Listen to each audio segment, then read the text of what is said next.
ہے حضرت بابا فرید رحمت اللہ تعالی علیہ، آپ کی بھی تو والدہ محترمہ نے کس طرح تربیت کی ہے، کس طرح اپنے بیٹے کی تربیت کی ہے۔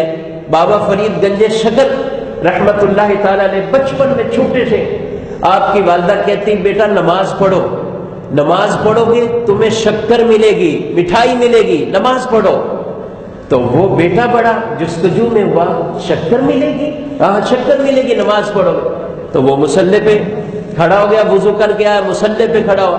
آپ کی ماں نے بڑی جلدی سے ایک چھوٹی شکر کی پڑیا بنائی اور مصلی کے نیچے رکھ دی، کہا بیٹا نماز پڑھو، دیکھنا شکر آئے گی۔ وہ نماز پڑھتے ہیں، جب نماز پڑھ لی، کہا پڑھ لیے، فرمایا اٹھاؤ مصلی اٹھایا، نیچے سے شکر نکل آئی۔ پھر اگلی نماز آتی ہے، پھر آپ ایسے کرتے ہیں، اگلی نماز آتی ہے، پھر آپ ایسے کرتے ہیں۔ اللہ اکبر۔ ایک دن ایسا ہوا آپ کی والدہ کہیں اور گئی ہوئی تھی اور پیچھے نماز کا وقت ہو جاتا ہے، دل میں پریشانی اور ملال آ گیا، اگر میرے بیٹے کو آج شکر نہ ملی تو کہیں ایسا نہ ہو بیٹا آج کے بعد جو ہے وہ کچھ اور خیالات نہ ذہن کے اندر پال لے، تو بڑی پریشان ہے۔ اور پھر اللہ کے حضور حاضر ہو کر دعا کرنے لگی، باری تعالیٰ آج میری عزت رکھ لینا، اور بیٹے کو پہلے تو شکر میں دیا کرتی تھی، آج تو ہی کوئی اس کا انتظام کرنا۔ جب گھر پہ پلٹتی ہیں تو دیکھا، بیٹے سے پوچھا بیٹا نماز پڑھ لی؟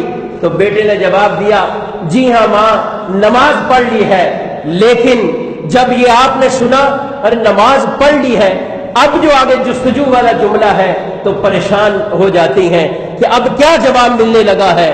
تو بیٹے نے کہا ماں آج جو شکر مجھے ملی ہے اس کا لطف ہی بڑا نرالا تھا، اور اس کا لطف ہی بڑا تھا، اس کا ذائقہ ہی بڑا اعلیٰ تھا جو آج مجھے شکر ملی ہے۔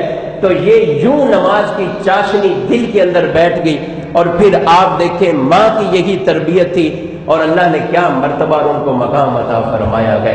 تو ماں پہلی گود ہے، باپ بھی اسی طرح۔